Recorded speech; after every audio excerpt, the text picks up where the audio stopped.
And you are still watching Prime Morning. It's 10 days for us to go cast our vote. We don't know who you're voting for, but as much as possible, we advocate for peace. And so if you go vote, please and please again, make sure you go home. Do not hang around the premises. You will not get anything from that.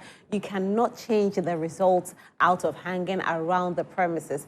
Now, if you go home and you want to monitor, know that we at the election headquarters will bring you all the details. If you're a TV person, we'll bring it to you on Joy Prime, on Joy News at Dome TV as well. If you're a radio person, Joy 99.7 FM will bring it your way. Hits FM will bring it your way. Asempa FM at Dome FM and Ishira FM. And of course, if you're in Kumasi, Love FM will also bring it your way. So don't worry, because we'll do that right here at Multimedia for you. So don't hang around. We are pleading with you. We have just one Ghana. The children of our Kids for Paradise are always advocating for peace and telling us as adults that we can go and vote, that please, when you vote, go back home. You're still watching Prime Morning. This segment is proudly brought to you by Franco Trading Enterprise. Still phone paper perfect. Whatever gadgets you're looking for, mobile phones, television sets, CCTV cameras, we say worry no more. Worry no more, because we have all of them for you. All you need to do is to download the app on your phone to make things very, very easy. And when you download, the name on there is the Franco Trading Enterprise. That's the app name, Franco Trading Enterprise. You can purchase any of these items at the convenience of yours, okay? And also, you can visit our website, that's www.francotradingenterprise.com. Franco Trading Enterprise, still phone paper pair. I've been joined by the two great people that come on every Wednesday, and I'm here with Adele Umar Ibrahim, who is representing the NDC, and Dr. Paul Gray from Wachidankwa, who is representing the NPP. Good morning, gentlemen. Good morning, Rosalind. How are you? Alhamdulillah. I'm well. That's good. I'm glad you came in early. It's a good one. Yeah. Yes, it's a sign of victory for the new patriotic party. Okay, so let me ask how campaign is going, though. Well, Rosalind, let me first greet the incoming president of the Republic of Ghana, Alhaji Dr. Mahmoud Bawumia, and to greet your viewing public and to greet the Ghanaian people. And to state that the energy is on, the heat is on, the excitement is on. The Ghanaian people are very, very up in their mind to vote in an ethical leader. Yesterday, myself and the rest of the campaign team joined Alhaji Dr. Mahmoud Bawumia in his Greater Accra tour. We were in Henry Cortes constituency. We went to Malata in the morning to meet and greet, and it was overwhelming. From one tomato seller to yam seller to butchers to charcoal seller. It was so overwhelming. And then afterwards, we went to the call center where the flag bearer engaged the constituents and the community. Immediately afterwards, we went to Hebron to join the Christian community to pray. And you can imagine. Today, Hebron is ending their 10-day fast. And we are sure that their prayer for Ghana's election is assured in terms of our peace. And we also assure that the good Lord, whom we all worship, would grant victory to Alhaji Dr. Mahmoud Bawumia. Thereafter, we came to Abosokan, where Jefferson Saki is parliamentary candidate. We engaged all the Abosokan sellers, and the vice president made it very clear to the people some of his policies as it relates to flat rate and his policies on bringing solar, introducing close to about 2,000 megawatts into the energy sector, thereby also bringing down the cost of electricity almost to about 50%. And so I am really, really very confident that this election is the election of Alhaji Dr. Mahmoud Bawumia to win. And we are very much assured that the overwhelming Ghanaian people are going to vote for none other person than the man on the ballot one at the top. All right. To be the leading candidate. All right. Thank you very much. And Adele, how has campaign been so far, and how is it going? Awesome. I say it's been beautiful. He mentions, Paul Gray mentions Abosokan, and I don't know if you watched the videos from last week when we took a walk in, Ablekuma Central, and the crowd, it's amazing. Like, this weekend we're going to Odududu. Where did you get that crowd from? I was quite surprised. You were, right? I mean, it's amazing, like, the people that came out, even within the Abosokan, the traders. The traders originally were known to be NPPs. Funny enough, this time around, some of their executives, are basically, NDCs, and the conversation is basically churning. Things are basically turning upside down. It was amazing. It was, for us, some of us were still like wondering, like we have all these people feel like something different needs to happen. We have to get something different going on. This weekend, Saturday, we want them to watch out for the Dio.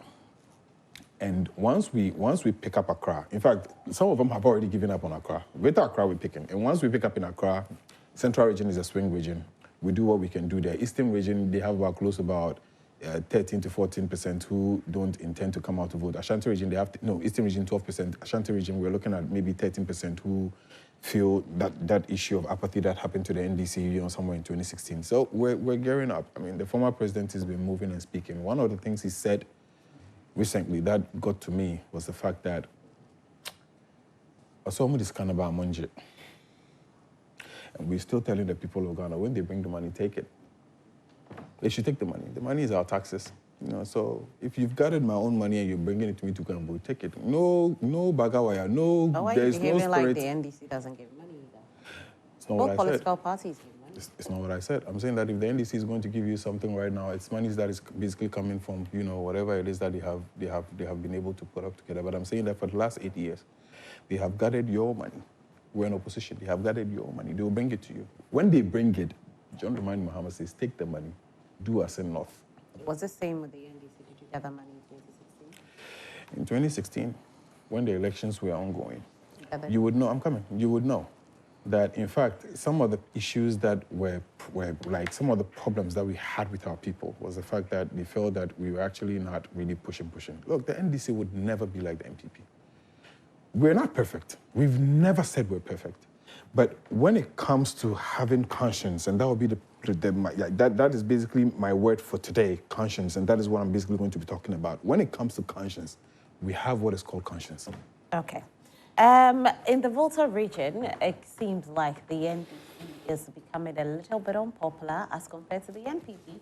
We know the Volta region has been the stronghold of the NDC for time immemorial. But there's a recent survey that is saying that the NDC is losing its popularity to the NPP. We'll take a look at that very soon. But before then, let me read the newspapers. I'll start with the Daily Dispatch newspaper. The Daily Dispatch newspaper. You could not keep the lights on. How can you run a 24-hour economy? President Akufo-Addo asked Mahama.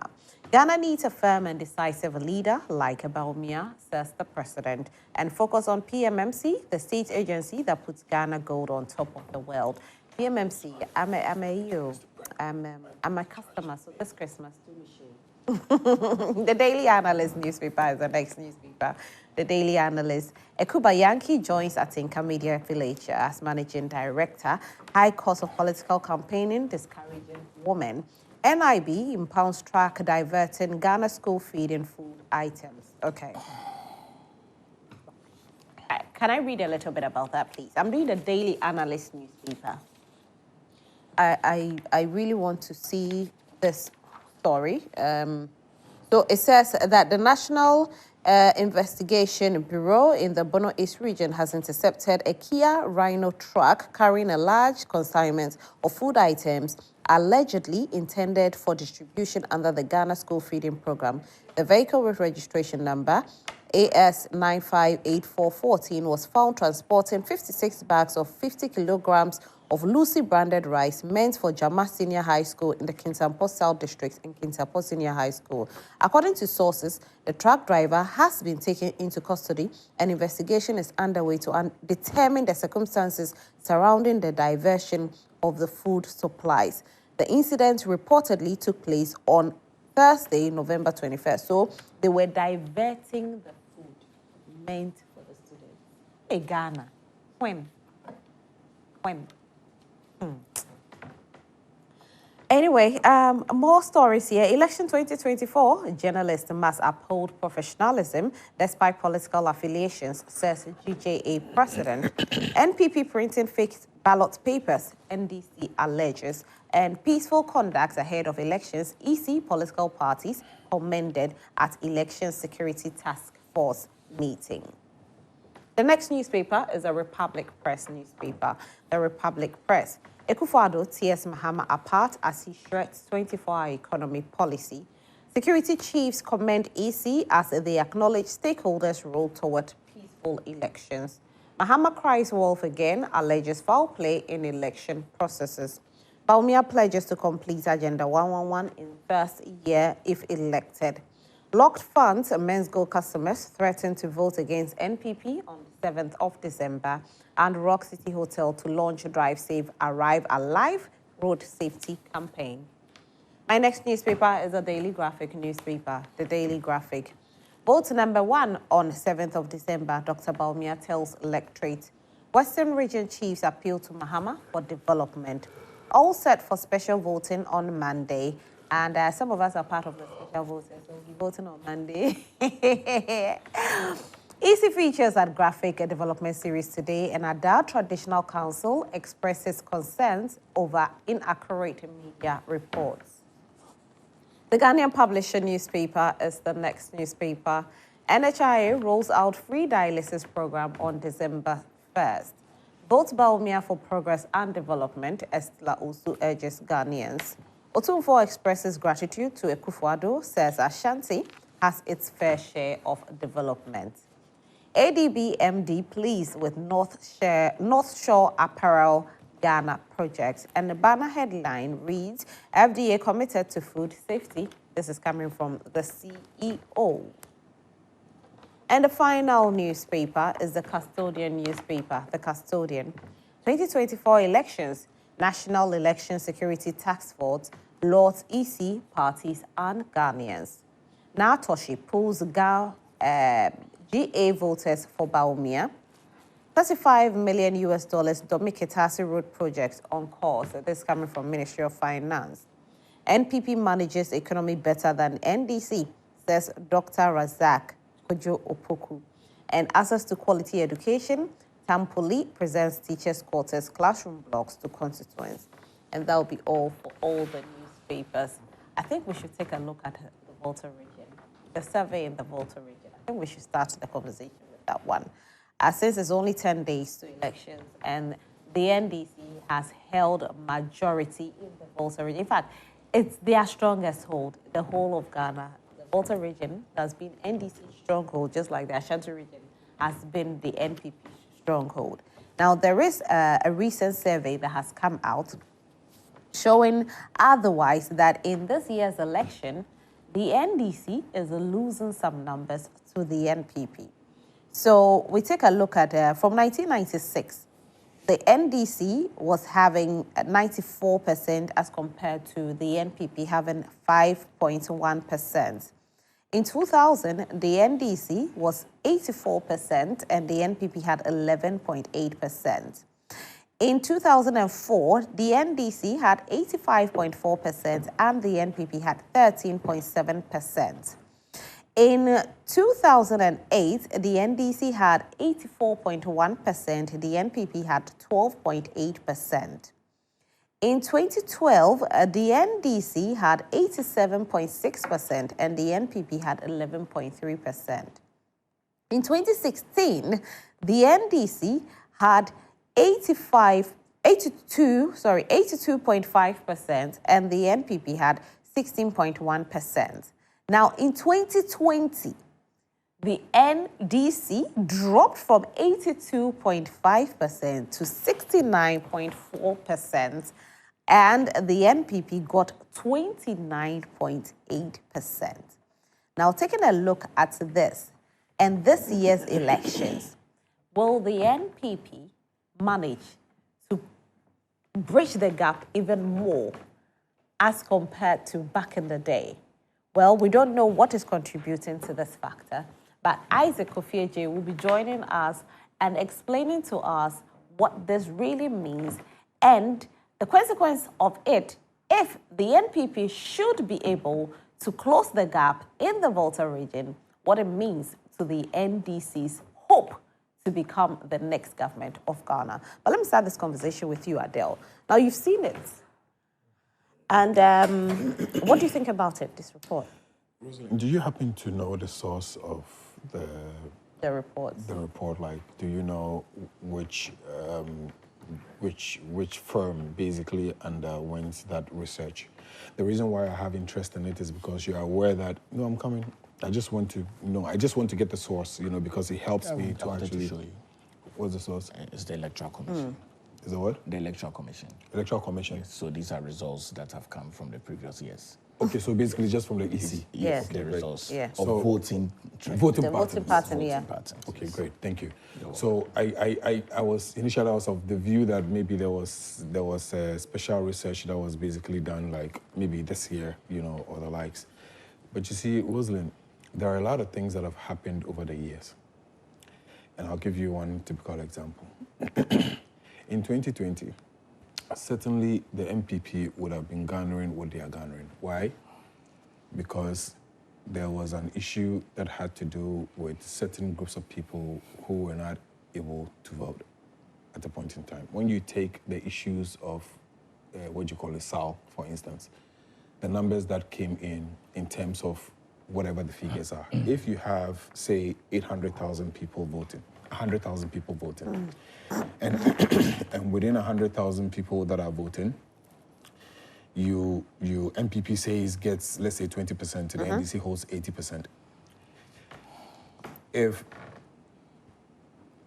20,000 people decide not to vote, the same 20% that NPP would have gotten in that previous election would not be 20% anymore. It would increase up, because what you're looking at is that you're looking at the percentage of the total of number of votes that were actually cast. So while you're having to look at these figures, the only way you can get a typical understanding of this is to look at the number of voters that actually voted. So assuming that I had the number of people who voted, over the years, they had indicated, for example, that in 1992, these are the number of people that voted. In 2020, these are the people who voted. In 2016, these are the people who voted. We can do a much more bigger analysis. I am hoping that when Kwesi comes, he will basically just give us, Kofi will basically just give us, far more, breakdown. But I can tell the NPP something. This year's election is not going to be anything like what has happened before. How? The reason why is because, you see, after every 8 years, something really does happen, whether we like it or not. 2016, there were certain places that the NDC lost that we basically couldn't get it. If you look at the Volta region, for example, we had a lot of apathy. People didn't come out to actually vote. Look at what happened to us in Central region after 8 years. So for anyone to basically just count on this and conclude that this year's votes from the Volta region is going to be something the NDC is going to struggle with, I'll be surprised. Look, when you go on the grounds, I can admit that, yes, they are moving onto the ground, but when they move onto the grounds, they bust people. When you move onto the grounds and you speak to the originals and you hear what is actually going on the grounds, there's nobody that is actually, like... So what you are saying is that because some people could not vote, the SAL people could not vote. Yes. That is why you recorded these numbers in the Volta region at that time, in 2020? I'm saying that in 2020, the fact that the SAL people didn't vote, I'm saying that would have gone to bother us. Because you see, what you have to understand is that in every constituency, if you have 100 people not voting, majority of that is NDC, not NPP. So whatever figures that comes to you at the end of the day, when they are able to garner, automatically it looks as if they are going. But because ours is huge, so out of the 100 people, let's say 80 of them is NDC. If all those 100 people don't vote, we lose far more than they lose. We lose far more numbers as compared to what they lose. Just try and imagine that we go to Ashanti region and the Menshia decides that they are not going to vote and Aswasi votes. Let's say it's only 2 constituencies. Menshia decides that they are not going to vote. So let's say 40% or 50% of Menshia decides that we are not going to vote. And then the people of Aswasi, who are majority NDC people, decided that they are going to vote. You would come to a conclusion that even though the Ashanti region is the stronghold of the NPP, however, the NDC is doing well. Why? Because the majority of the people who are in Menshia, 90% of them are NPP. So I'm saying that it is not. It won't. It's not straightforward for you to just come to a conclusion and say that, oh, because in the 2020 elections, this is the numbers, so that is the problem. That is why we are popping our people and saying, look, get up and then move. In 2016, we experienced something similar.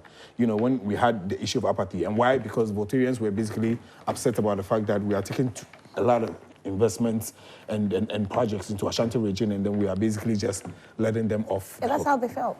That's how they felt, which is a reality. I mean, today we're finding, some Ashantis also coming in and speaking around the same line that, listen, most of the things that we have here, the NDC had actually worked on them. When you came, come and mention, and on several occasions, they would ask them, come and mention, what is it that you have done as compared to what the NDC had, even the KJT market that we had actually worked on. The second phase of it, till today, they're struggling to finish it. So what I'm saying is that because it is an NDC stronghold, if you have apathy happening, out of every number of votes that you get, the percentage NDC loses is far more than what they lose.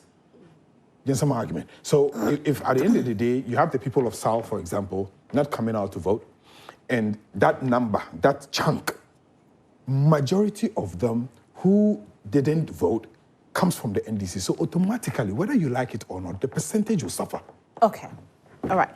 Let me go and speak with Isaac, who has joined us. Isaac Kofi J, a.k.a. Joy News. Hi, Isaac. Hi, Rosen. Good morning. Good morning. How are you?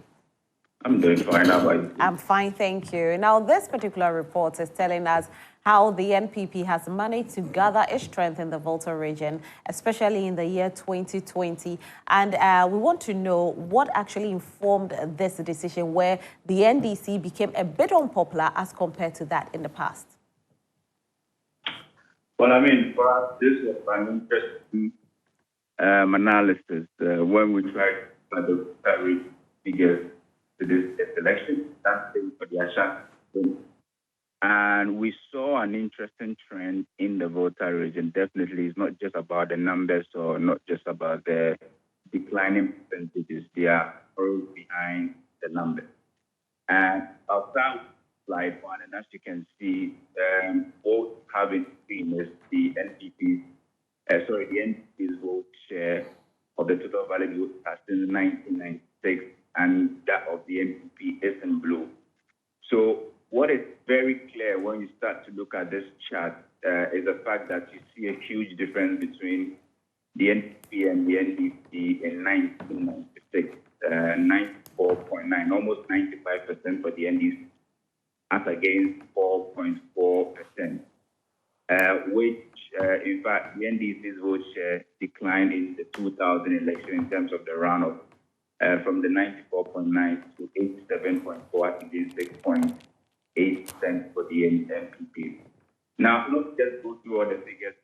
The story is that NDC has declined from 94.9% as of 1996, and currently we are talking about 84.8 against NPP, which has been on a very good trajectory, increasing from just 4.4% of the total valid vote cast to 14.1. That's a massive improvement in terms of Volta region being the stronghold of the NDC, And for us, what is interesting is a closing of gap in terms of the vote share. And the reason why both political parties must not take this for granted is the fact that we saw similar stories in the Northeast region. As we started from somewhere around 2012, we saw the gap closing. And in fact, if you put the consensus that make up the Northeast region into one bracket, you will see how they voted in the 2016 election. And you realize that that was the first time the NPP actually won the Northeast region with a little above 49%, and won a big time in 2020 with more than 50% in the 2020 election. So that tells you that closing of gaps in regions is something that political parties must take a critical look at. And it's not the same in terms of the Northeast region. It was difficult to see gaps really closing and becoming very small in Volta region. Volta is still, the stronghold of the ND. But what we are seeing is that they've actually declined in terms of popularity, in terms of the vote share, as compared to the NPP, which has been on a consistent rise. The only time the NPP declined was very marginal between 2004 and 2008, just 0.1 percentage point. Right. But if you do the math for the NDC, you could see that it's been very significant. If you go to slide 2, which talks about, the Volta region and their 18 constituencies. The reason why we see this to be a bit, 360 in terms of how the region voted in 2020, it wasn't just about one constituency that dropped their votes for the party. But if you analyze all 18 constituencies, you realize that 15 of them, although voted green in 2020, they dropped their support or their vote for the NDC. And what I mean is that if you compare how they voted or the quantum of vote the NDC got or the percentage of the vote the NDC got in the 2016 election to that of 2020, you see significant, decline. In 15 out of 18, the NDC was only able to improve in 2. I think it's Afaja South and one other constituency. And there was one constituency that did not change. What the NDC had in 2016 was the same thing they had in 2020. So that tells you that it is not just in one constituency. It was very, very widespread. And 15 out of 18, Rose and trust me, is very, very huge. If you are looking at it, Volta region is the stronghold of the NDC. So what we decided to do was that, look, it's not just about the number 15, but in terms of, if you look at slide 3, we begin to break down 15 constituencies that dropped their vote for the NDC. We're trying to look at the top 10. Now, the top 10 tells the story properly, and as you can see, Pando dropped their vote by 1.4 percentage points. And what we are talking about is percentage points, so that tells you that it's very significant. And Agostino's dropped 2.9 percentage points. Anlo was 3.4%, and Adaplu 4.1, Who West 4.4, North Dai 5.2, Ketu North, which is like the Bankmore, the Menchia in the Ashanti region. For the NDC, Ketu North and South, it is very, very important. Winning that place is important, and widening the gap or making the gap very wide between themselves and the NPP is so important. So to see Ketu North drop by 5.2%, it is interesting. Keta 6.8 and Akachi North 10.4. And the biggest for us was Hohoi, which was 18.9 percentage point drop. Hohoi and Akachi North were the biggest. Now, if you look at a place like Ketu North, it's almost like a border town, right? And we understand that in the lead up to the 2020 election, one important issue that was almost all over the place was the Togolese coming in to vote. And we understand that in the 2020 elections, there were actually proper, manning of the borders. And so it was really difficult for people to possibly come from Togo to come and vote in the election. And also, you realize that in the 2020 election, we had to do a fresh voter register. And in some cases, you really needed some sort of, very strict identification before you can get onto the register. So the intelligence we are getting is that these were some of the factors that caused the vote in Ketu North, one of the big border towns in the Volta region, to decrease in their vote by some 5.2 percentage points. If you look at Hohoi, for instance, Hohoi is where Amewu is based. That is his home constituency, and his village is in Hohoi. And we all know how Amewu has been instrumental in getting the youth to rally behind him in the Volta region. And in fact, if you are looking at the NPP success story in the Volta region, there's no way you can take out the Amewu factor. Just like the way if you are talking about NPP success story in the northern region, you can't take out Baumia. In the same way, you can't take out the man for Amewu in the Volta region for the NPP. And Hohoi is a clear indication how the party was able to perform so tremendously in the presidential and parliamentary elections as well. And Hohoe is one of those concerns. Now, if you really want to understand the story behind Akachi North and Hohoe, let's look at the next slide. I mean, let's start with Akachi North. You see the NPP versus NDC right from 2012 to 2020, and you see how the gap has actually closed. In 2012, NDC was controlling 90.1% of any vote that was cast. NPP was controlling 8.1. In fact, that means that for every 10 votes, NDC was controlling about 9, just one for the NPP, right, in 2012.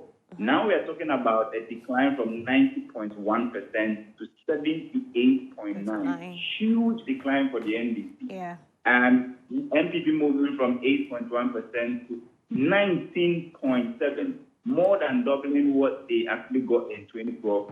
For us, was very, very, interesting to also analyze in terms of the story of Akachi North. Now, the big fish in the room is Hohoe. And just look at Hohoe from that's the next slide, from 1996 to 2020. And it's almost looking at what the economists will call the fish scale. You see how Hohoe has actually closed the gap. The NPP has closed the gap in Hohoe.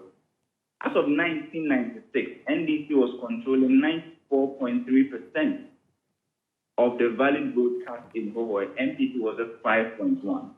Now we're talking about 69 for the NDC and almost 30% for the NPP. So definitely, this is one consensus that you really need to take a look at. And just between 2016 and 2020, you see how NDC dropped from 82.5% to 69.4%. Now, it is important to talk about, propensity to vote or turnout. I have here with me, maybe it's not in the slide, but here I join, been trying to understand the propensity to vote across all 16 regions. And if you rank all 16 regions, the northern region is number 1. In the northern region, if you ask 10 people to go and vote, you are likely to have 9 of them actually going to vote, compared to Greater Accra, which is just about 7 people out of 10. And in the Volta region, it's still 8 out of 10, which is very significant anyway. So, I mean, the story about turnout in the Volta region hasn't really changed. It's still about 79.1% in the last election, and for us, it's very significant, higher than the national average. But Volta region used to go beyond the 8%, turnout of propensity to vote mark, threshold or line. But 79 is still very good to do some of this analysis. So are you saying that, Kofi, are you saying that if the NDC is able to pick about 79% of votes in the Volta region, then they do stand a chance of becoming the next government? Is that what you're saying? No, I mean, propensity to vote. So, I mean, trying to get people out there to go and vote. Volta region is 79.1%. It means that in the Volta region, if you ask 10 people to go out and vote, definitely you have 8 of them going to vote. Now, the higher the propensity to vote, the more favorable it is for the NDC, because if you look at the national picture, which is in the slide 1, you will see that NDC is now controlling more than 80% of the votes in the Volta region. So it means that if you have 9 people out of 10 going to vote, there's high likelihood that 8 out of that 9 will vote for NDC. All right. So the more people go out to vote in the Volta region, the better it is for the NDC compared to NPP. NPP. All right, there's Kofi. also another interesting story that is changing the dynamics in the Volta region. The fact that the region is now becoming more cosmopolitan, where you have people migrating from other places to the Volta region. For instance, there's now the UHAS, University of Health and Allied Sciences, which is becoming a big hub in terms of how do you call it? The dynamics of the voters there is actually changing, because you have people moving from different places to hold, from different regions to hold, with different political, backgrounds and affiliations and what have you. And that is also changing the story in the Volta region. One key place to really look at, if you really want to understand the Volta region, is the whole story where Whole Central, for instance, this year has more than 112,000 registered voters going into this year's election. And it has one of the highest number of polling stations in the Volta region, more than 257. All right, that tells you that is also changing the story in the Volta region. So there are lots of factors contributing to this decline that we see so far. All right, thank you very much. Palgrave has a question for you, please. Yes, so Kofi, I'm grateful and truly appreciate the data and the science that you have brought as a result of this research. And I just wanted to find out if you have any projections for the 2024 presidential and parliamentary elections, particularly for Hohoi, which is gradually turning into a fish towards the New Patriotic Party, and also Akachi North. If there are any projections for the parliamentary and also the presidential in terms of 2024, in terms of percentage margin. Well, I really wish I could put out our projections, but at the moment, there's an embargo on any projections that we've done. But what I can say is that in this year's election, it's all about propensity to vote. So, for instance, in the Hohoi constituency, for instance, we still see the gap between NPP and NDC closing in this year's election. I cannot put figures to it. But in fact, if you just look at the slide or the graph on a face value, you can see that the increment NPP enjoyed between 2016 and 2020 was very, very sharp. That means that the factors that caused that sharp increment between 2016 and 2020, if it was actually maintained coming into this year's election, then we are likely to see Hohoi go about what they voted for the NPP. That's Hohoi, right? Going about what they voted for the NPP in the 2020 election. And in fact, it will be an interesting place to look at in this year's election. But unfortunately, I cannot put out projections at the moment because we've almost embargoed all our projections at the moment. And so it wouldn't be too far-fetched to say that Hohoi would take about 40% of the he says he can't say. Almost about 40%, reducing NDC more and more. Well, I don't see 40% anyway, but it's still an interesting place to look at. Okay. All right. Kofi, thank you so much for joining us this morning. We are grateful. My pleasure. All right, so that's been Isaac Kofi Ejay, aka Joy News, our data analyst, who joined us to explain to us the recent survey. And the survey has actually shown that over the years, the NPP has gained popularity in the Volta region. And I was coming to you, Dr. Palgrave, to take you. You know, Rosie, it's very interesting because any serious political... Because you asked some questions, I have to give you about 3 minutes to make your point here. Yeah, of course, but then he's had his chance. So, yeah, but he didn't ask questions. It's okay. It's okay. A good student always asks questions. It's good, though. It's good, yeah. You know, Rosie, any serious political party like the NDC would take this research very seriously because they are not in a very good place. The NDC clearly is not in a very good place. The NDC is gradually eroding. There's a huge erosion that is happening in the NDC. And I'm glad that this has come from Joy. This has come from a data analyst and a researcher. And for me, who believes in research, I have a lot more projections towards this election. Beyond Volta region, I know that the artisans, the chief farmers, the religious people, the community drivers, the community members, elected members, farmers, food vendors, key businessmen, operators, market women, nurses, doctors, miners, pensioners, registered youth, and all of that. I'm aware that a sizable part of them are making a decision towards the New Patriotic Party. And in Volta region, we would have a lot more surprises for the new Patriotic Party, because we are making a lot of inroads. We're meeting the needs of the Ghanaian people. So what have you done for the people of the Volta region? A lot of things. Tell me some. A lot of them. I mean, so you know our infrastructural work, the UHAS building, and which has a lot of students in the road network that we have done in Volta region. You built UHAS? Of course. Of course. We commissioned UHAS and Allied Health. Yes, we have. You built UHAS? Yes, we did. Okay. And all the infrastructural works that we have done in Volta region is very, very clear that the Ghanaian people. So the road you built, you did road networks. We've done roads. We've brought in Agenda 111 that are in Volta region. So what are you commissioning the Agenda 111 in the Volta region? Oh, we've commissioned a lot of Agenda 1. I can pull in the my Volta data. region. Yes, I can pull my data. Okay. I can pull my data for you to be able to know what we have done over there. But I'm talking about the real development and real growth that we have brought to the people of Volta region. And it's significant that no one can ignore that. The hospitals that we have commissioned, no one can rule that out, and the impact of that. And you have commissioned hospitals in Yes, the Volta region. And how come we haven't heard of them? Absolutely. Because if NPP commissions any projects, we hear of them. I'll pull out my data for you. Okay. I mean, let me just finish with this Sure. narration in terms of the voter margin and the trends that is going.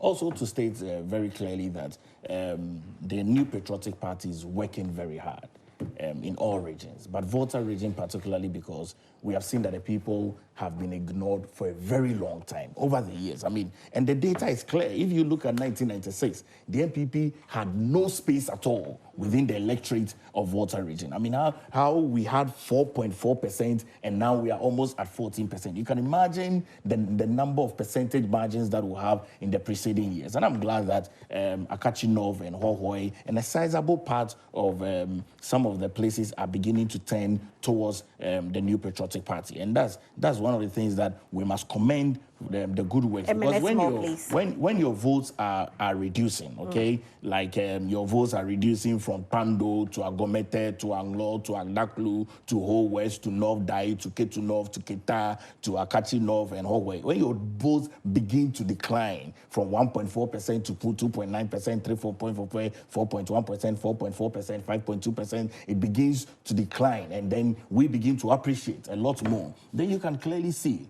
that the Voltarians are beginning to align very much with the new Patriotic Party. And but Kofi said something. They consider that is the party of choice. Right, Kofi said something. Kofi said that depending on the number of people that come out to vote, and Adele also made a point that the people of Sal, and of course the border control as of that time prevented some people from voting. Could that be the reason why NPP recorded these figures in 2020? Oh, not at all. Not at all. I mean, I think but that's what the data analyst said. No, yes. I mean, so you see, there are people that come in to vote who are not Ghanaians. I mean, and we've always desired to clean the voters register, and that's been the goal of the Electoral Commission, to ensure that we have people in the voters register who are Ghanaians, who can exercise their democratic rights and franchise. In this year's election, we have over 18 million people that are going to be voting, and we are very convinced that every single person whose name is captured in the voters register is a Ghanaian. It's above 18 or is 18, and we'll be able to make that constructive decision on who to vote for. All right, so I'll take a few messages. This segment is proudly brought to you by Franco Trading Enterprise. Before you come back in, please. Okay. Let me take a few messages. This segment is probably brought to you by Franco Trading Enterprise. Still phone, perfume, whatever gadget you're looking for, whether mobile phones, television sets, CCTV cameras, we've got you covered. So worry no more. You can download the app on your phone, which is Franco Trading app, or visit our website, which is www.francotradingenterprise.com. Franco Trading Enterprise, still phone, perfume. We are preparing to bring you all the messages. You can keep your messages coming in on 055-157-5757, 055-157-5757. And yes, I'm going to start my messages from here. I do have a lot of messages. Wow, quite interesting, I must say. I'll start from here. This one says, good morning, Madam Host. Whatever the NDC do, Baumia is winning December 7th.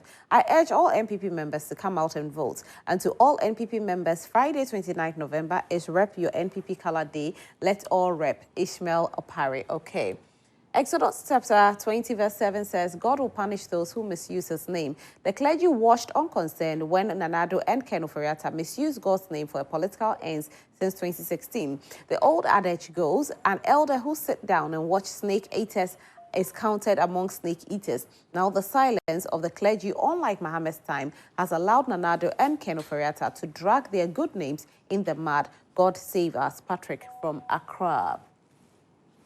Hello, Roslyn. As Ghanaians are preparing and carefully identifying who to lead them come December 7th, I wish to let these politicians know that the crowd does not determine who is going to vote for you. Only the ballot box shall tell the story after the elections. Good luck, Ghana. I'm Lambert. Kevin Wezumo, okay, in Cameroon. Okay, thank you so much, Lambert.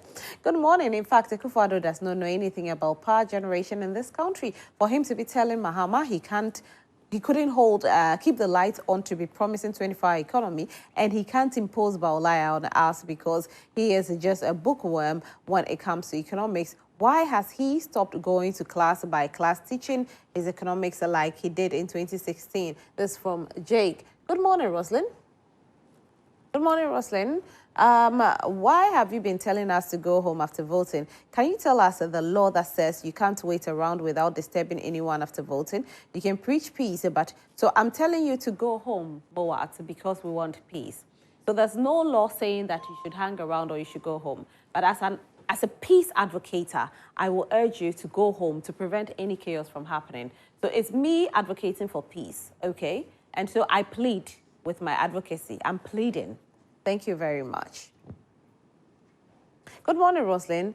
It's so disgusting for NDC well-known figures to be telling people that if NPP give them money, they should chop and vote against them as it is their own money. They are speaking as if they have never been in power. Why didn't the NDC share the same when they were in power? It's simply because they are wicked and selfish and would rather keep their looted money to themselves than the poor Ghanaians are suffering. At least the NPP have Ghanaians' money and the NDC equally have Ghanaians' money. Remember, the former president is involved. Don't waste time on December 7, 2024. Okay, vote number 1. Good morning, Madam Host. Our savior Baumea all the way. No more dead syndrome. This is from Kofi Rewa. Mensa Majid from Bichim says, it's sad to see NPP MPs sharing money like there's nothing to do in their constituencies, especially in Tano South.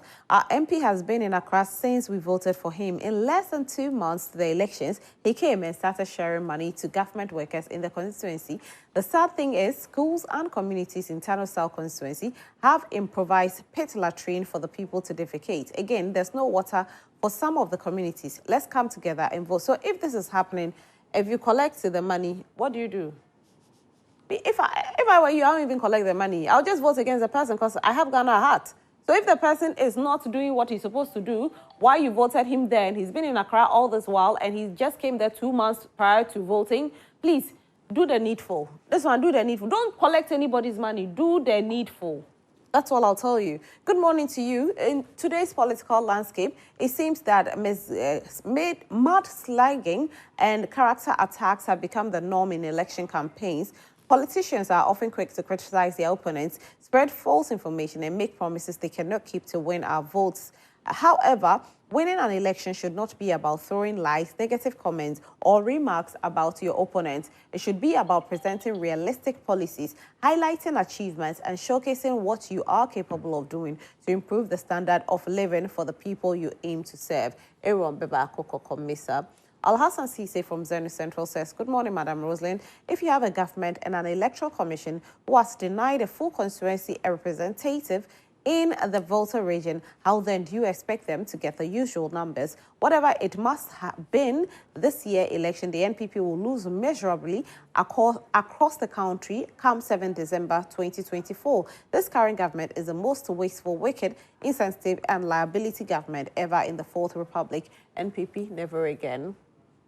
Meshak Ashanti from Amaseman says, Ghanaians will never make a big mistake by putting our lives in danger. It will be a suicidal if a mere driver mate like Dr. Baumia is given a chance to drive a country like Ghana, when experienced driver like President Mahama is available, this Christmas is going to be the sweetest among all the Christmas we have celebrated in last year, because our second independence is going to be declared in just 10 days to come, which will bring a lot of excitement in the whole country. 25 economy all the way. Greetings to Sedo Apenyo.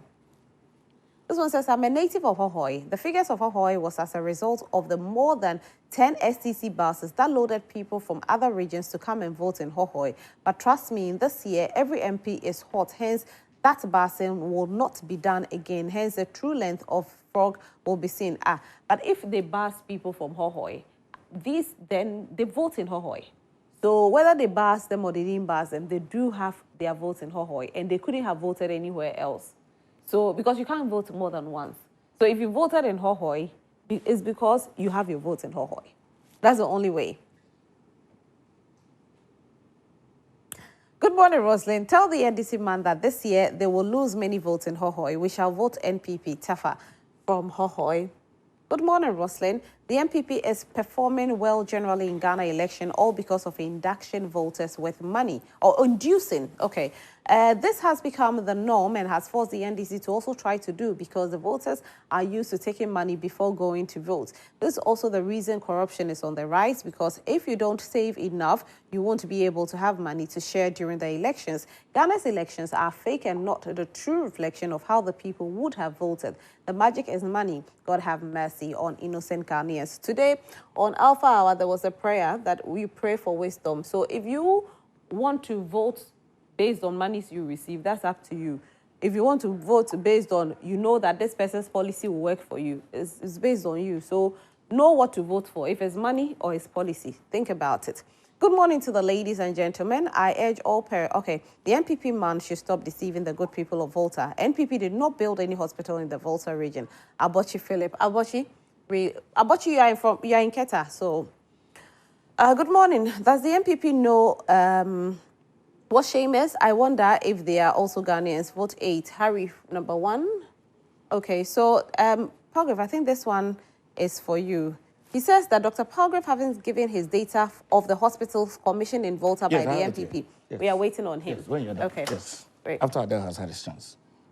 Good morning, Joy Prime. The only challenges that may face the ruling NPP party is how to convince their own party faithful to come out and vote during the coming elections, including myself. This is because most of the opportunities are left in the hands of just a few appointees. Aziz Bayo.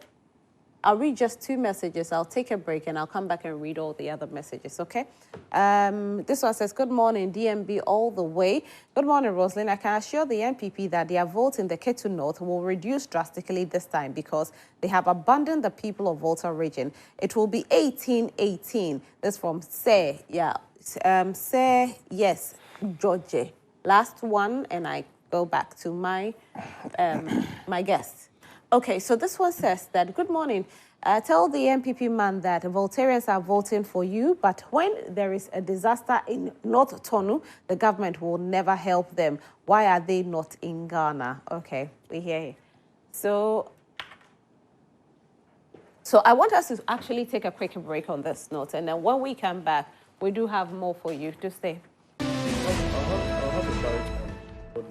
All right, so you're still watching Prime Morning. I want to move to the next topic, but I don't know why my guests really want to have a more bite on this one. I think the NDC really want to say that there's a reason why we are seeing this survey, and the NPP wants to say that, yes, we are working, we want to show work. You know, Dr. Palgrave has actually brought his data to show the number of hospitals that have been commissioned in the Volta region, and he's got to tell us about it. Adele also wants to take a bite on it, so probably I'll do two minutes, and then we can delve into our next topic. So, Palgrave, sorry, Adele, forgive me. If your daughter has an opportunity to choose between 2 men, one of whom you are privileged to know is basically an armed robber, wealthy, comfortable, and the other one who is basically hardworking, goes through the processes. He's not extremely wealthy, but he's well-to-do. Who would you choose? If you had the insight that this one is a criminal and the other one is basically doing his best, he doesn't cut corners, he tries to do his best, he's also doing well, he's just not to that level, but this is a criminal, who do you choose? That national television? I don't know. Okay. Rosalind doesn't know. I'll tell you who I'll choose. I'll choose the one that, likes to go through the process. These people would not win any election without deception, without lies, and they basically can't win any election. Let me tell you something. When Kofi was speaking earlier on, I was just waiting for him to finish. The eve to the elections in Hohoi, you cancelled 2 traditional areas. Santro Kofi, Lolobi, Akbafo. The parliamentary candidate for the NDC is coming from these 2 traditional areas. The night before the elections. How do you cheat in an election and then win the election and be proud? Who does that? Okay, so what makes you think that if Amewu had gone through the process and we had Sal voting, he would win? What makes you think that? What made the Electoral Commission, a night before an election, decide to say that the people of South shouldn't vote? What? So you see, when they try, they are like leeches, When it sticks on your skin, until it gets the blood out of you, it doesn't go. That's what they are. And luckily for us, our former president, Nkrumah and Rawlings, are the 2 who have actually gotten to know the kind of people these brothers are. So at the end of the day, what we're saying is that if the NPP plays ball and they allow for fairness, they can't win an election without fairness. I'm telling you. Okay. Listen, at the end of the day, this very election that we're going to talk about in 2024, look at all the things they are doing. Look at all the things they are doing. Look at it. From Electoral Commission, DVR, BVD, everything. Look at it. Look at it. Look at what they had to do at the border. There are people who live in Volta region, in Ketu, who live in Volta region, whose houses are in Volta. Their farms are in what? In Togo. So what you're all saying? These people have been deprived. So I'm saying that it still comes back to the conversation that if the number of people in Volta region are allowed and there are no kululus done, you can't even speak like this. That is 1. 2, are they telling us that from 1992 up until today, in the Ashanti region, the NDC hasn't gained? What did we have in 1992 in Ashanti region? Do you see the votes coming from Asawasi? I think we just didn't focus on that. Exactly. So I'm saying that. So probably tomorrow we'll bring that one. So now here's what I'm telling you. Yeah. Whether you like it or not, there are dynamics that are changing, in between. But to finally end, I just want you to realize, because he's now bringing hospitals, and we'll come and discuss these hospitals. I wish that there's another time. No. Do you know why? Because I keep telling you that they thrive on deception. Listen, the University of Health and Allied Sciences, UHAS, is a public university located at Ho in the Volta region of Ghana. UHAS is one of the youngest public universities in Ghana. Its operation started in September what? 2012. September 2012, you're in government. You were in government. So I intentionally asked them, did you build UHAS? He says, yes. And you're sitting there and you're thinking, how do you thrive like this? How do you thrive? Look, when there's an issue, what you came to do is that you came and then you actually added things on the side. But the University of Health and Allied Sciences was built by the NDC. We built it. We established it. You came to meet it. And it was in phases, and you came to continue. How do you say we built it? Before you came, we had started admissions in 2012. We did admissions in 2013, 2014, 2015, 2016, before you came to power in 2017. All right. How did you build it? Time. Palgrave. Oh, you people shouldn't know. It's sad. I will not fall to Adele's. No, go to it. Oh, no, but go to UHAS. We did UHAS phase 2. The president and now you did phase 2. Now you did phase 2. The president and now you did phase 2. We did UHAS now you did phase 2. At a cost of $60 million. So why the deception? So why the president and Dankwa Kufa did UHAS phase 2. So why the deception? Okay. Why the deception? Let me go to a lot more projects that we have done in the Volta region for the Ghanaian people. Ketu North. Listen, the hospital. We have built a 60-bed hospital at a cost of 14.5 million euros. When did you start it? Upgrading of the start Volta Regional Hospital. No, Adele, don't distract me. No, the deception. We have started. You have started and you have commissioned? Hold on. 8 Agenda 111. 8 of that. Adaklu, Anglonga, Pega, Finished and completed. And Pegave, Golowati, Petoi, 8 of that, Have, Tata, Akati, and Jolukoteta. Roads, infrastructural roads. Before you continue, let me ask you this. You did say earlier that you had commissioned them. Of course. Have they been commissioned? Yes, we've commissioned the Keita North Hospital. It's been commissioned. You say hospitals yes. earlier. Oh, but Keita Hospital is commissioned.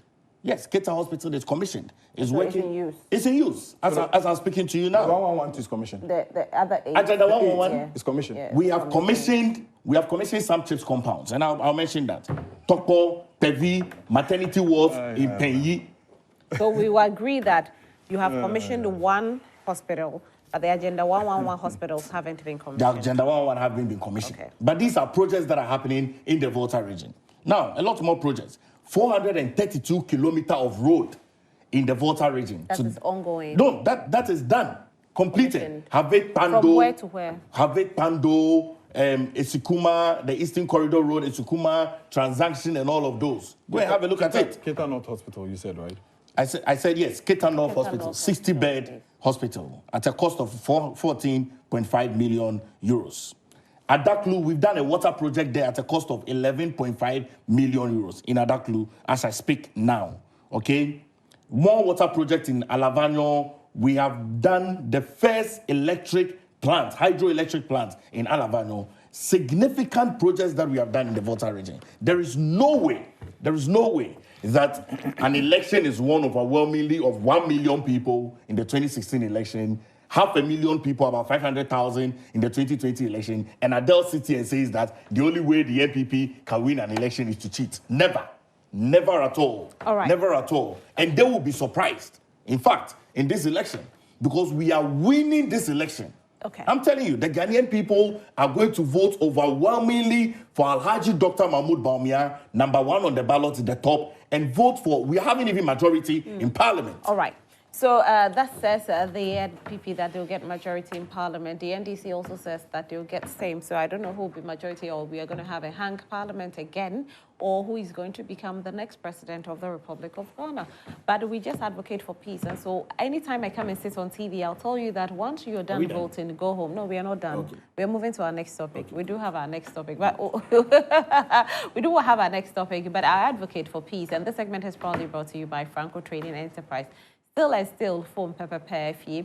Now, when we take a look at the Shraj report, we see that the recent Shraj report on oh, please let me land, okay, on the National Cathedral actually does exonerate Reverend Kusi Boateng, so he's a prophet Kusi Boateng, from having 2 identities. They are saying that the only identity they have seen is to do with Edu Jemfi and not Victor Kusi Boateng. So the only identity that they have seen is not Kusi Boateng, but Edu Jemfi, and it's not a dual identity or double identity. So he's been exonerated. However, they are saying that they want more inquiries into everything, and they want the Board of Trustees to be investigated because certain amount of money was transferred to a different company, and they need more insight on it. Adele, your take on it. He's making reference to the hospital in Keita. And I think he's making reference to Wita, if I'm not... Is it the Wita hospital you're making reference to? There is Wita, and then also there's Keita North. He said Keita North.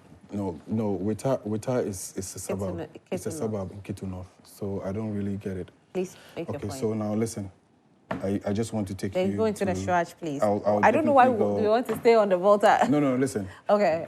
So the Wita District Hospital project is one of the 5 district hospital projects which were started under the Eswal John Dramani Mahama administration in 2016 with a whopping 89.9 million euros funding from Raiffeisen Bank International AG of Austria. We were building 5 of them. I'm saying that you have to always follow realities. And when you're following realities, say it as it is. When you spoke earlier, completed it. I'm not disputing that. I'm saying that. Say the things as they are. Say that, oh, yes, NDC started 5 hospitals, including the ones in Keita North. We had, it's part of the hospitals, blah, blah, blah. The commission was done in 2021. But you came to meet the projects. We collected the funding. Part of the monies that we collected as our loans and blah, blah, blah, part of the 122 billion, not part of your 1.1 trillion. You came to meet the money. You completed it. You say, I built it. I'm saying, say it as it is. So when you come and sit here and then you say that, oh, we have built hospitals, and then we say, mention them, then you go and you mention. That is why when he said you has, I sat down and then I was looking, I asked him. And then you come and you are saying this one, I asked you again, for the second time.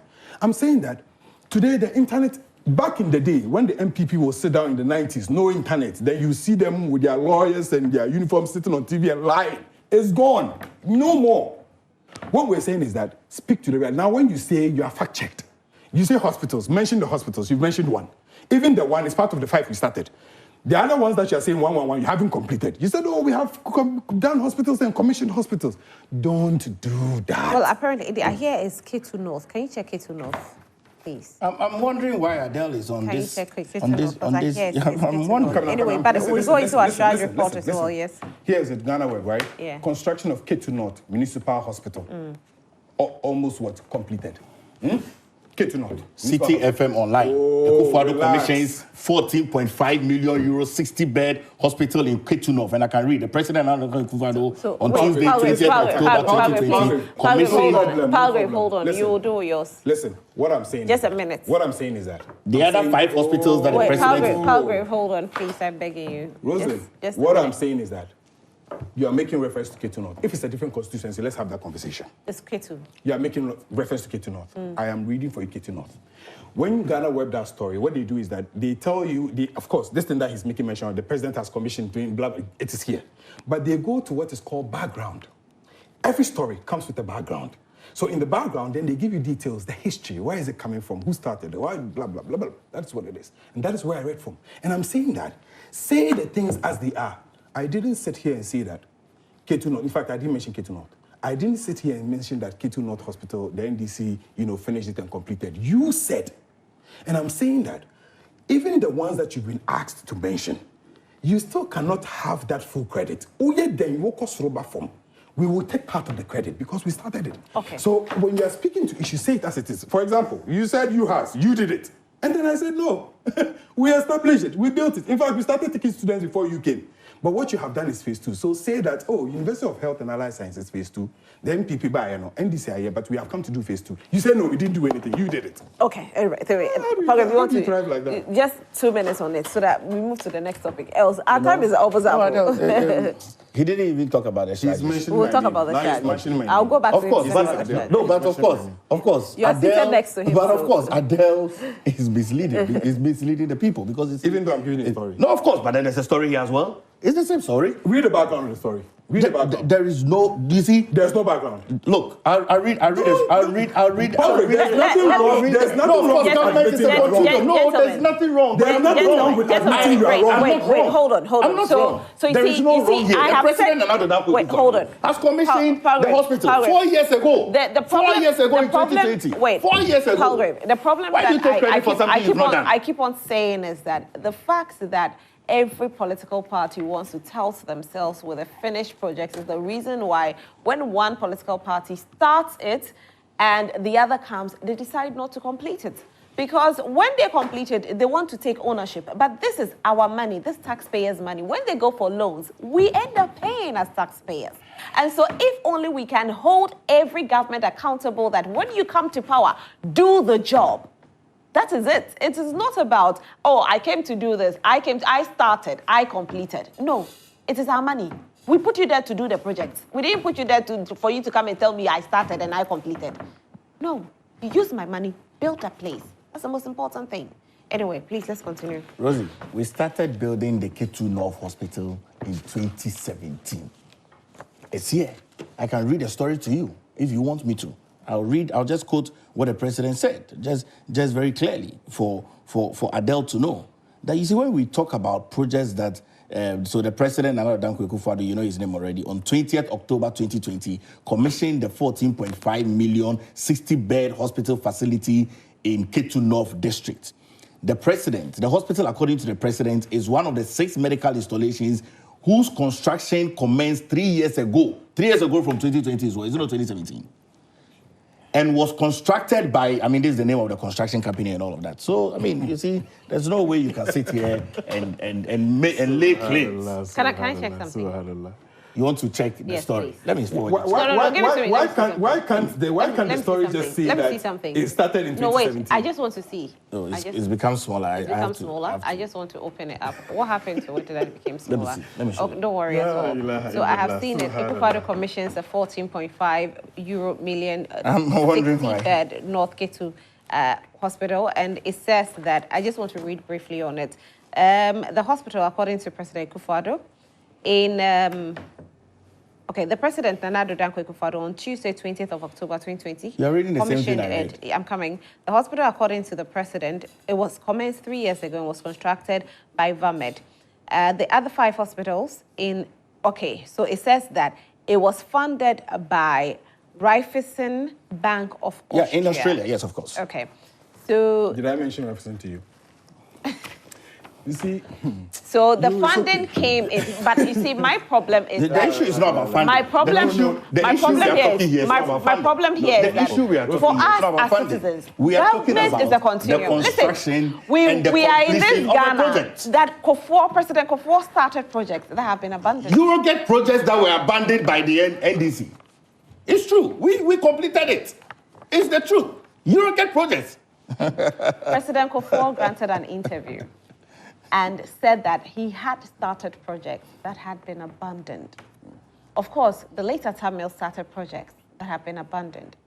And so if government is a continuum and we have a situation where every political party wants to tout themselves with something, what will happen is that we'll keep seeing government projects being abandoned, because nobody wants to say that, oh, this person started and that person started. Let's move on to our Sraj report. Rosie, I'm glad. I have just 10 minutes to go. I'm glad you mentioned Atta Mills, because the NDC campaigns and doesn't even mention Atta Mills, as though President Atta Mills never has any legacy. Rosalind, listen. Gradually eroding the legacy of President Atta Mills. Let's move to that. Let's talk about the God stealing God's money. Let's discuss that. We don't have a problem with someone started the project, another person continuing the project. I'm saying that, like when the NDC came to commission N1, and we invited the NPP to come. In fact, at the time, they didn't even want Kufuor to come out. We are saying that, acknowledge, because you want to take credit for a job, but someone thought about it, someone initiated it, someone had a plan, someone collected the money. If today the NPP, the NDC comes to power, and we come with a complete Agenda 111, Namia Adoma, and we come tomorrow and we come and say, oh, the Agenda 111, 111 hospitals. NDC has built 111 hospitals. Palgrave will sit here and tell you that you didn't brainchild it. It was Nana Addo's work. There's nothing wrong with saying Nana Akufo-Addo started 111 hospitals. He couldn't finish it. He finished this. We have come to continue. It is just honesty. Now let's go to the issue of Cathedral. Rosen, I mentioned something earlier today. I said, look, my conversation for today is all about conscience. You see, anyone or any sets of people who strive, any human being that strives with conscience, is a problem. Because you see, when you don't have conscience, you will do virtually anything. It is the one thing that separates us from animals. One thing that separates us from animals. And without conscience, you basically are not also able to thrive. You don't grow. When you make mistakes, and you admit you have made mistakes, and your conscience, because it starts from there, your conscience tells you, oh, then you have an opportunity to do something about it. But when you do something that is wrong, and you acknowledge, and you know, and everybody else knows it is wrong, but you would still be comfortable to continue to protect it and find difficulty in admitting, then it is a problem. And if you don't have conscience, you do anything. You will kill a human being and it's nothing. You won't feel anything. Nothing happens. That is a problem. How on earth does someone say that, I trust in God, I believe in God, comes and says the battle is the Lord's? From 2016, God gives it to you. God says, take it, I've given it to you because you can't mention my name. You come back in 2020, so, oh, still the battle is the Lord's. This time around, God, if you give it to me, I will build you a house.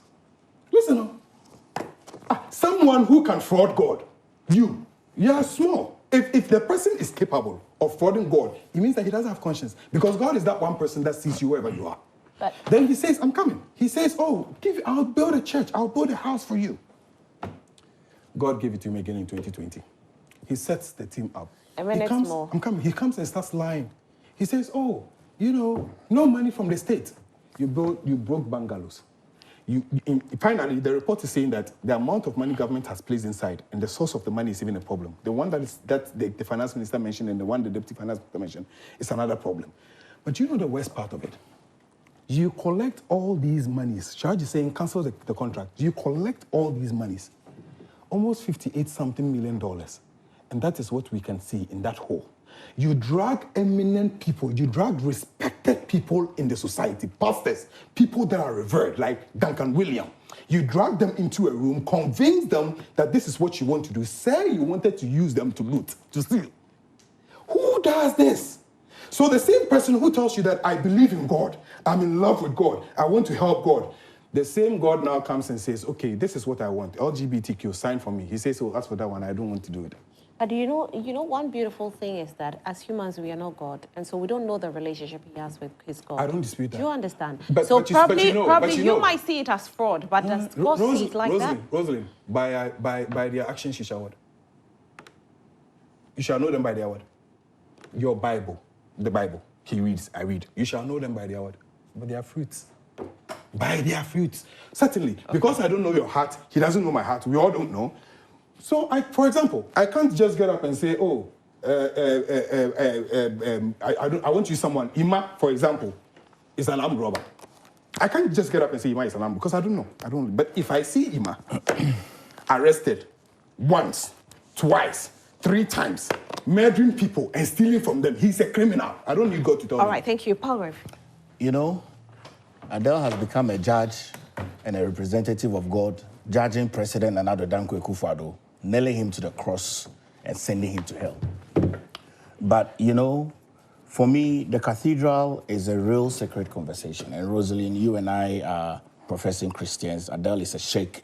The building of a cathedral in itself is not wrong.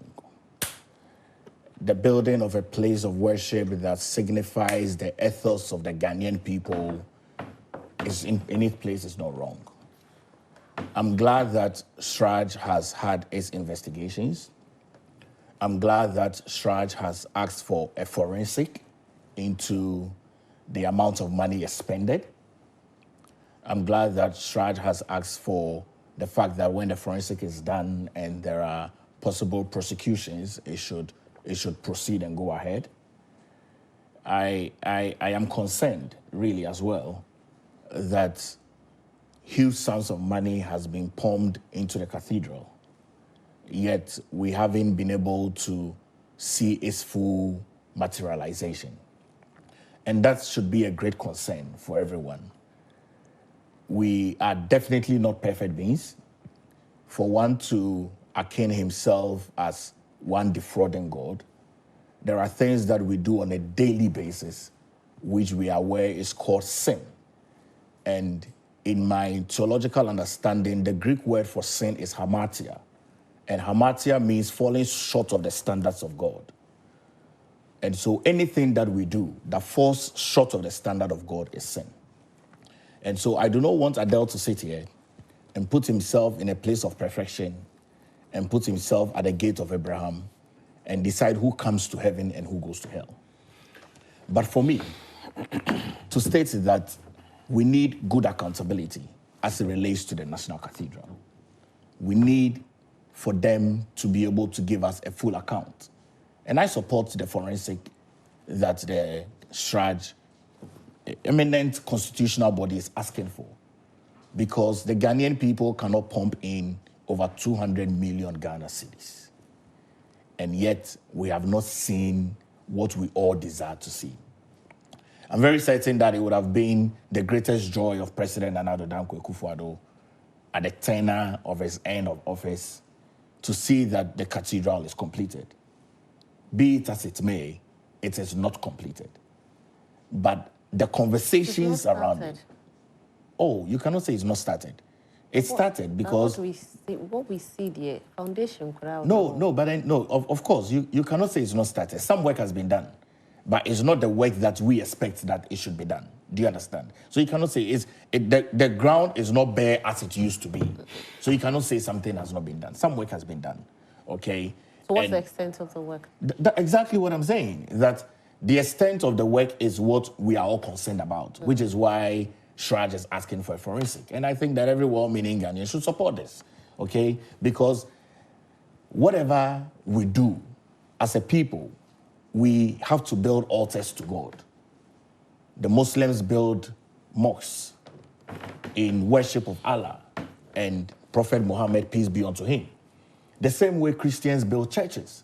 And so even as a nation, we desire to build a place of worship that signifies the entire ethos of the Ghanaian people. I think that there's no wrong in that. Do you think the problem was the fact that we didn't come out as a nation to build it, but rather it was more of somebody's promise to God? That is why people opposed it so much? You know, Rosie, every single policy that comes from government, from Agenda 111 to planting for food and jobs, to free senior high school, to drones delivery, all of those projects is an idea of an individual. And then it comes to the combination of the fact that this is good for Ghana, and so we'll do it for the country. Of course, the president said it's good for us to build a place of worship, a cathedral for God, okay? And said that as a state, we have a commitment, which is to give seed capital, to give the place, and allow the entire citizens to contribute. No, but he said that it was his project to God. It was his promise to God. He was going to use his own money. He was not going to use the taxpayers' money. That's what he started with before it became that people should now contribute to it. So that's why my question is, was the problem the fact that he told Ghanaians that this is what he was doing for God? And rather not saying that this is something that I think as Ghanaians we need, because Ghanaians need development. It's something that we do. We need hospitals, we need all sort of things. So if he had come on the table to say that, okay, I think that as a country, we all need to have a cathedral, and so we are building a cathedral, maybe the opposition wouldn't have been as much as how he told Ghanaians that it was going to be his commitment to God, and he doesn't need our money. The president, Nana Dankwa Akufo-Addo, said it is his commitment to send children to school. Free senior high school. That's what the president. But he's using the taxpayers' money. Of course, and he's done that. And he never said that he was not going to use the taxpayers' money. Of course. The cathedral, he did say categorically that he was not going to use the taxpayers' money. Let's not forget about that. The president said the government was going to give a seed capital. Seed capital. That was not the original promise. Seed capital, okay?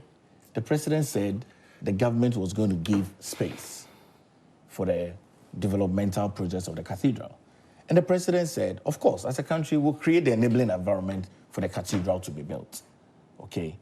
Be it as it may, the hopes and aspirations of the president has not been met in relation to the cathedral. He's got a few more days to hand over power, okay, and transitional government to come into office. Let's not dwell too much on the issue. I am joining Shraj in asking for a clear forensic. Because, of course, I'm concerned that we have pumped in huge sums of money, okay, and we have not been able to accomplish what we so desire to accomplish.